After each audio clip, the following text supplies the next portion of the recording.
평화를 빕니다. 안녕하세요. 안젤라입니다. 여러분의 어제는 어땠고, 오늘은 어떻게 보낼 생각이신가요? 혹시 사랑을 깜빡 잊고 지내고 있진 않나요?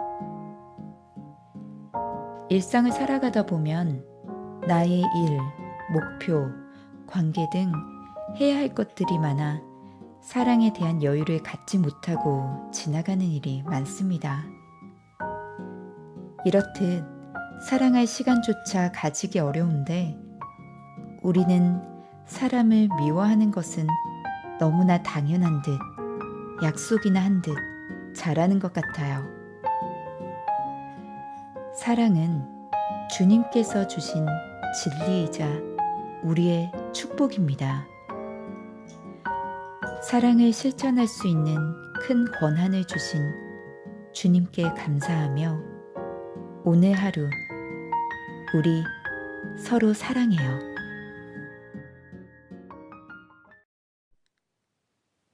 5월 14일 화요일 성 마티아 사도 축일. 오늘의 복음. 너희가 나를 뽑은 것이 아니라 내가 너희를 뽑아 세웠다. 요한이 전한 거룩한 복음입니다.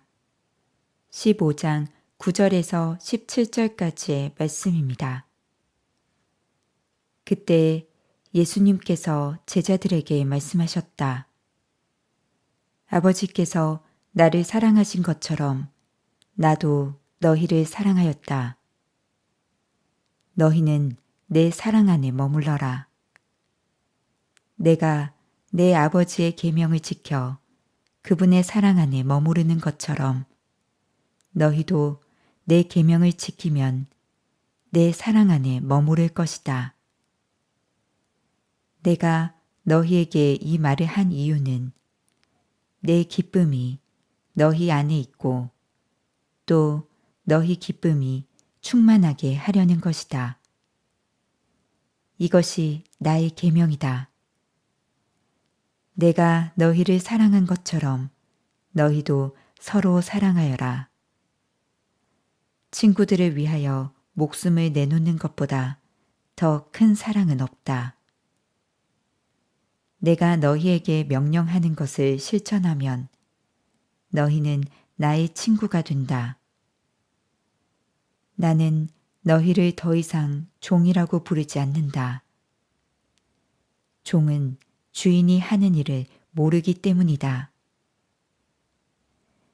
나는 너희를 친구라고 불렀다. 내가 내 아버지에게서 들은 것을 너희에게 모두 알려주었기 때문이다. 너희가 나를 뽑은 것이 아니라 내가 너희를 뽑아 세웠다. 너희가 가서 열매를 맺어 너희의 그 열매가 언제나 남아있게 하려는 것이다.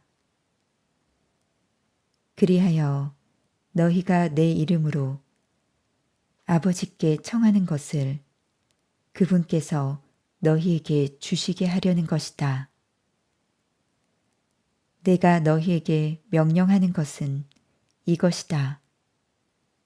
서로 사랑하여라. 주님의 말씀입니다. 오늘의 묵상. 부자가 3대 못 간다는 말이 있습니다. 재산을 모은 이의 재주가 3대 이상 전수되기 어렵기 때문입니다. 그런데 가톨릭 교회는 그리스도께 받은 유산을 3대가 아니라 300대가 지나도록 잘 간직하고 있습니다. 교회가 이어오는 유산 가운데 하나가 죄를 용서하는 권한입니다. 그리고 그 유산은 사람이 아니라 직무를 통하여 계승됩니다. 누군가 한 회사의 사장으로 뽑혔다면 사장의 권한까지 부여받게 됩니다. 사장은 직무지만 그 직무와 권한이 다르지 않은 것입니다. 직무를 맡았으면 권한도 받은 것입니다. 사도들은 사도의 직무를 받았기 때문에 예수님에게서 죄를 용서하는 권한을 받았습니다. 따라서 사도라는 직무와 이에 따라 주어지는 죄를 용서하는 권한은 별개가 아닙니다. 새로운 사도의 직무를 수행하도록 뽑힌 마티아는 다른 사도들이 행하는 권한을 똑같이 받습니다. 그 이유는 그들과 똑같은 권한을 수행하던 유다를 대신하여 똑같은 직무를 맡았기 때문입니다. 권한과 직무는 하나입니다. 직무가 사라지면 권한도 사라집니다. 예수님께서 베드로 사도에게 하늘나라의 열쇠를 주실 때 이 땅에서 사용하도록 하셨습니다.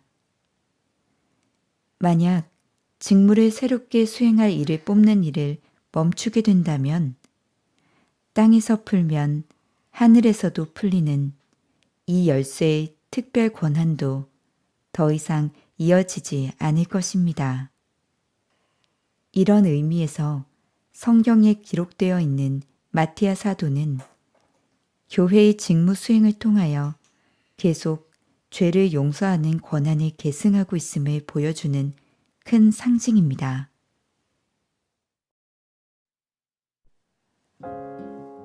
서로 사랑하여라. 서로 사랑하여라. 서로 사랑하여라.